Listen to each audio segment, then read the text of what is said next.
কিনে খেয়েইছো তাই না? এইভাবে মাটির হাঁড়ি একটা নিয়ে এসে বাড়িতে হাঁডি মাটন বানিয়ে দেখো, একদম সিম্পল ওয়েতে। যেভাবে আমরা মাংস বানিয়ে থাকি সেইভাবেই, জাস্ট করার পরিবর্তে হাঁড়ি।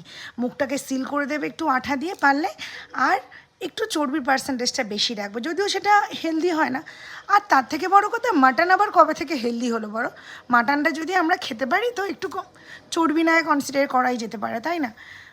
তো এইভাবে একবার বানিয়ে দেখো, দারুণ খেতে লাগে, বিশ্বাস করো। এবং কেনার থেকে আমার মনে হয় এটা অনেকটাই সস্তা পড়ে যায়। তুমিও খুশি হয়ে যাবে, তোমার বাড়ির মানুষগুলোও খুশি হয়ে যাবে। আমি বানিয়ে ফেলেছি এবং বাড়ির সবাইকে খুশিও করে ফেলেছি, সেই জন্য ভাবলাম তোমাদের সাথে একটু শেয়ার করে দিই। অদ্ভুত একটা সুন্দর কালার আসে আর বেশ সুন্দর টেস্ট হয়।